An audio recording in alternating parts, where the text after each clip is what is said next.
Welcome, you're watching Vox News, your daily evening news with Rita Kamkumo.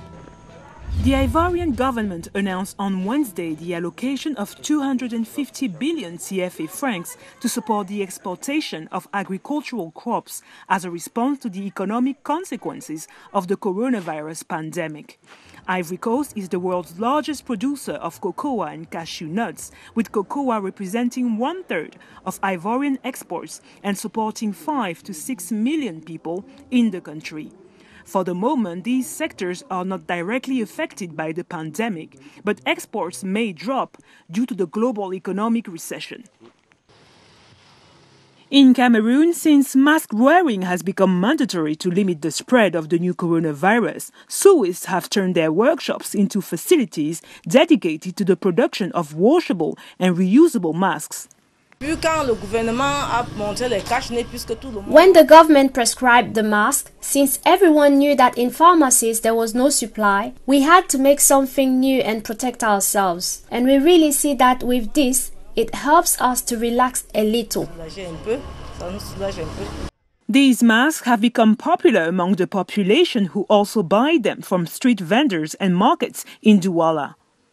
We are here in the market, and as a person in contact with the population on a daily basis, we are more exposed to the virus. This is why I am positioning myself as a kind of reference point, as someone who advocates the wearing of masks for all Cameroonian citizens. However, not every citizen follows the rule implemented by the government. Some people refuse to wear masks, while others feel that they are too expensive for small budgets. These masks should not really be something that's for sale. They should be something that should be shared with all Cameroonians, rich or poor, in every corner of Cameroon. Because not everyone has the money to pay for masks, given the current crisis. However, amid the health crisis, textiles engineers are convinced about their usefulness. The test that we have carried out on our side allows us to see that the fabrics that we've chosen do not allow aerosol spray to pass through. We have seen it when we spray, so we've done these tests, and as you can see, I'm wearing one now. And we're certain that in any case, it's better to have this mask than to have nothing at all. Since the 13th of April, mask wearing became mandatory in public places throughout the country. In the political arena in Cameroon, President Paul Biya's main opponent, Maurice Kamto, officially asked the President of the National Assembly on Wednesday to acknowledge the vacancy of the power. In a statement issued on social media, the leader of the MLC declared that considering the unprecedented political situation in the country, characterized by the prolonged and unexplained absence of the head of state, he decided to take action, as he had warned in his declaration of the 3rd of April. Mr. Kamto asked the President of the National Assembly and the Bureau of the National Assembly under the law to ensure that a declaration of the vacancy of the presidency of the Republic will take place in due form. In the Democratic Republic of the Congo, following the announcement of the death of Bishop Gérard Mulumba, who died as a result of coronavirus, public figures, including politicians, continue to pay him a vibrant tribute. President's Chief of Staff, Vital Kamerhe, who remains in pre-trial detention, also sent a message of condolences to President Félix Tshisekedi on Wednesday. Gérard Mulumba, Bishop Emeritus of the Diocese of Mweka in the province of Kasai and paternal uncle of Félix Tshisekedi, was appointed head of the President's Civil House last May and was an influential member of the President's cabinet. In Ivory Coast, prisons have benefited from the help of the International Committee of the Red Cross, which began the distribution of health equipment to 34 prisons to support the fight against the coronavirus pandemic. With the arrival of the coronavirus in Ivory Coast, we were approached by the authorities, and it was natural that we started working together. We brought in experts, but to accompany this expertise, we have sanitary equipment for collective hygiene for the 34 prisons in Côte d'Ivoire to already complement the efforts made by the authorities. The Red Cross donation was more than welcomed by prison staff in dire need of protective equipment. We have been playing around with the potential vectors that can bring these viruses into prisons. That is why we have taken steps to prohibit visits, to confine all new inmates who come from outside, and also to install water washing points, all of them blocking measures in all prisons in Côte d'Ivoire. Everything has been done to ensure that the virus never reaches any of the 34 Ivorian prisons. Like many African countries, Ivory Coast is trying to protect its crowded prisons from the virus, which could cause severe sanitary damages among detainees. The president of the African Union Commission, Moussa Faki Mahamat, said on Wednesday that President Donald Trump's decision to suspend his contribution to the World Health Organization is deeply regrettable. The chief executive of the African Union said on his Twitter account that the world depends more than ever on the organization's leadership capacity to lead the fight against the coronavirus pandemic. Mr. Mahamat added that the collective responsibility to enable the organization to fulfill its mandate has never been more urgent.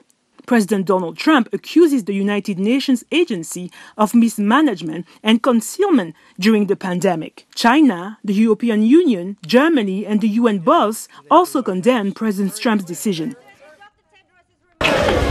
A South African analyst from the Institute for Security Studies strongly believes that confinement measures to curb the spread of the coronavirus may not be the solution in many African countries.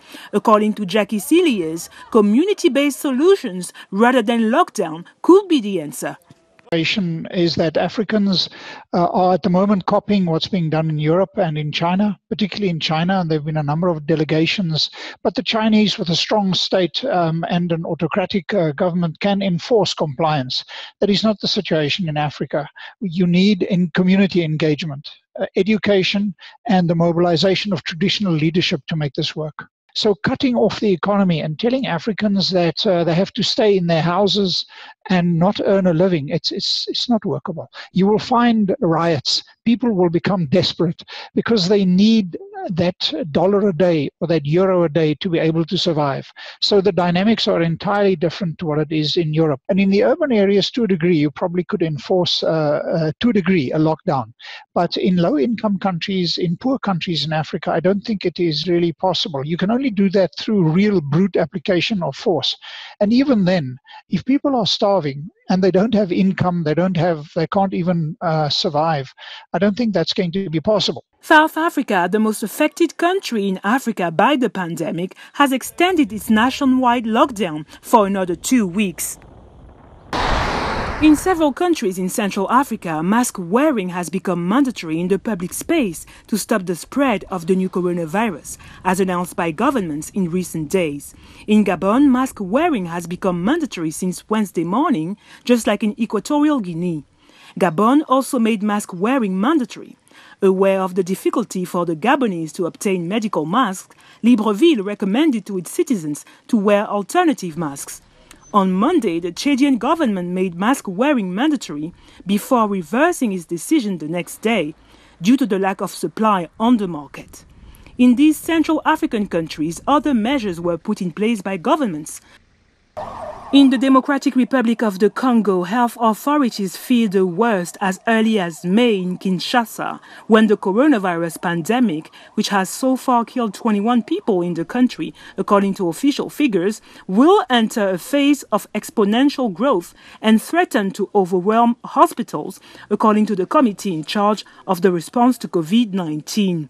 The committee said on Wednesday that the peak of the growth will be reached between the first and second week of May 2020. Authorities are expecting a massive influx of patients into health facilities that are likely to be overwhelmed. Health authorities warn that if the ongoing preparatory efforts are not completed in time, the worst will have to be feared.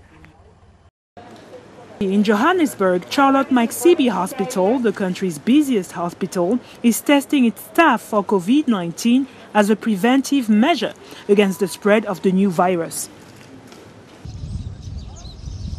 In Chad, about 60 prisoners arrested during the recent operation of the Chadian army against the jihadist group Boko Haram were handed over to judicial authorities on Wednesday, according to Chad's Minister of Justice.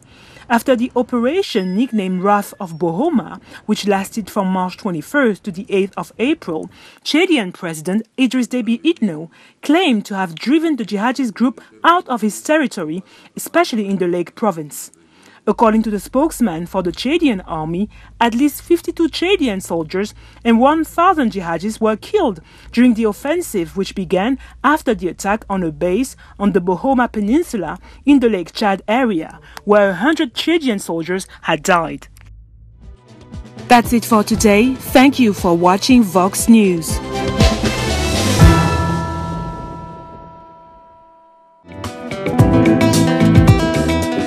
Africa races to contain the growing number of COVID-19 cases sweeping the continent, and tighter measures are being enforced as the virus spreads beyond capital cities.